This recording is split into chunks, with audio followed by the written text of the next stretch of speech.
Hello friends, आज हम start करने वाले हैं नया चैप्टर अकाउंटेंसी में, चैप्टर 6 रिटायरमेंट ऑफ पार्टनर।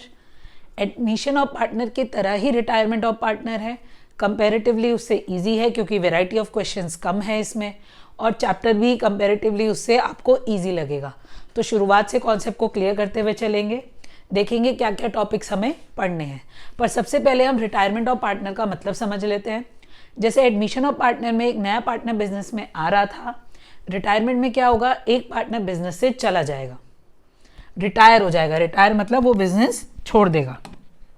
जो पार्टनर है वो बिजनेस छोड़ के जा रहा है, तो उसके अकॉर्डिंग हमें कैलकुलेशंस करनी होंगी और अकाउंट्स बनाने होंगे। तो पहले हम ये देख लेते हैं हमें टॉपिक्स क्या क्या पढ़ने हैं। तो पहला टॉपिक हमें पढ़ना है change in profit sharing ratio. ये उसमें भी था, उसमें हमारे पास कई सारी वैरायटी के क्वेश्चंस थे। यहाँ पे हमें सिर्फ 3 टाइप के क्वेश्चंस को डिस्कस करना है, तो इसीलिए थोड़ा सा इजी हो जाता है। सेकंड है ट्रीटमेंट ऑफ गुडविल। गुडविल की ही वहाँ पे कई सारी वैरायटी थी, कम से कम 6-7 वैरायटी के क्वेश्चंस थे। यहाँ सिर्फ 2 वैरायटी के क्वेश्चंस हमें प्रैक्टिस करने होंगे। Then preparation of revaluation account, partners capital account और बैलेंस शीट। ये हमारा 6 मार्क्स का क्वेश्चन आना ही है और इसके साथ मर्ज होके आएगा। जैसे हमने उस चैप्टर में पढ़ा था एडजस्टमेंट ऑफ कैपिटल, इसमें भी है। उसमें एडजस्टमेंट ऑफ कैपिटल सिर्फ 2 ही तरीके से था, यहाँ पे हमारे पास ज़्यादा हैं, 5 मेथड हैं हमारे पास कैपिटल एडजस्ट करने के, तो हम वो भी डिस्कस यहाँ पे करेंगे। तो शुरू करते हैं अपने फर्स्ट टॉपिक के साथ, that is change in ratio. अब change in profit sharing ratio में उस चैप्टर में एडमिशन में हमने बात की थी न्यू रेशियो और सैक्रिफाइसिंग रेशियो की। यहाँ भी हम वही बात करेंगे, थोड़ा सा चेंज आएगा। एक तो हमें सीखना है calculation of new ratio. New ratio calculate करने के 2 मेथड हैं। एक मेथड आपको मैं इसी वीडियो में आपको एक्सप्लेन करूंगी पूरा, और एक मेथड मेरा नेक्स्ट वीडियो में मैं आपको एक्सप्लेन करूंगी विद क्वेश्चंस। सेकेंड, जैसे उस चैप्टर में सैक्रिफाइसिंग रेशियो होता है, यहाँ सैक्रिफाइसिंग नहीं गेनिंग रेशियो होता है, क्योंकि पार्टनर जा रहा है तो बचे हुए पार्टनर्स को फ़ायदा होगा, नुकसान नहीं होगा। वहाँ पार्टनर आ रहा था इसलिए पुराने पार्टनर्स को नुकसान हो रहा था। फ़र्क क्या है सैक्रिफाइसिंग और गेनिंग रेशियो में? सिर्फ इतना सा फ़र्क है कि सैक्रिफाइसिंग का फॉर्मूला होता था old ratio minus new ratio, यहाँ सैक्रिफाइसिंग रेशियो का फॉर्मूला होगा new ratio minus old ratio. Formula वही है, बस वहाँ ओल्ड पहले आता है और यहाँ न्यू पहले आता है, बस इतना सा चेंज आएगा।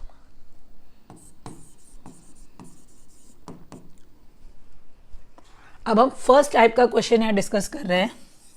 ये मैं आपको क्वेश्चन से ही एक्सप्लेन कर रही हूँ क्योंकि इसे समझने का तरीका यही है कि आप क्वेश्चन को समझें। फॉर एग्जाम्पल ABC पार्टनर है, हमें रेशियो दे रखा है 3:2:1। हमें न्यू रेशियो निकालना है और हमें गेनिंग रेशियो निकालना है।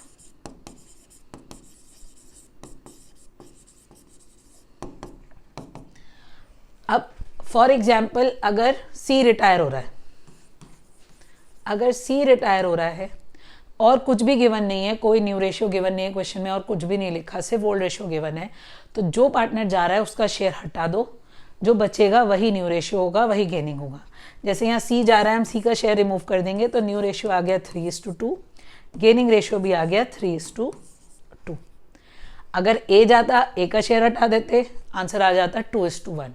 B जाता, B का शेयर हटा देते, आंसर आ जाता 3:1। ये हमारे फर्स्ट टाइप के क्वेश्चन है जो हमें डिस्कस करने हैं।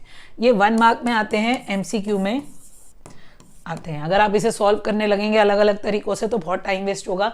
1 सेकेंड में आंसर आता है, जो पार्टनर जा रहा है उसका शेयर हटा दो, जो बचेगा वही न्यू है, वही गेनिंग है। आज हम इसी टाइप के क्वेश्चंस की बात करेंगे। पहला क्वेश्चन देख लेते हैं हम लोग। ABC are partners sharing profits in the ratio of 1/2, 2/5 and 1/10. Find the new ratio if C retires. C retire हो रहा है, न्यू रेशियो निकालना है और कुछ भी गिवन नहीं है। पर एक चीज़ जो ध्यान रखनी है वो ये है कि ओल्ड रेशियो का डिनोमिनेटर सेम होना चाहिए।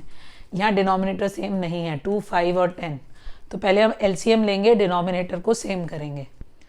तो हम ओल्ड रेशियो देखते हैं। ओल्ड रेशियो होगा 1/2, 2/5 और 1/10।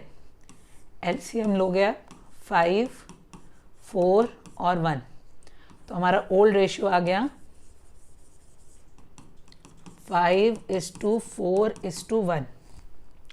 अब सी रिटायर हो रहा है, न्यू रेशियो निकालने के लिए बोला इन्होंने, हम गेनिंग में निकालेंगे, एक ही आंसर आता है। तो अगर सी रिटायर हो रहा है तो न्यू रेशियो क्या होगा, सी का शेयर हम हटा देंगे, सी का शेयर हमने हटा दिया, 1 हटा दिया, क्या आंसर आया हमारे पास 5:4। बस यही आंसर है। और इस केस में अगर गेनिंग रेशियो पूछेंगे तो गेनिंग रेशियो भी क्या हो जाएगा 5:4।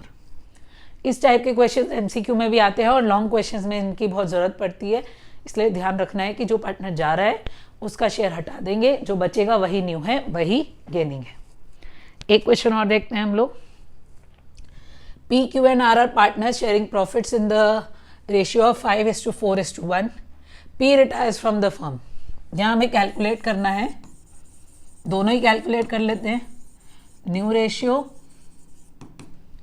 एंड गेनिंग रेशियो, दोनों ही चीज़ें हम कैलकुलेट कर लेते हैं।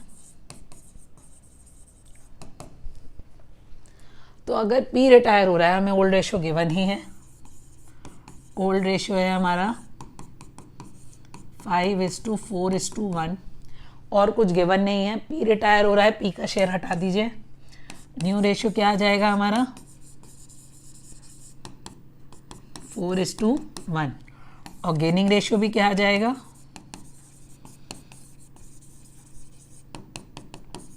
4:1।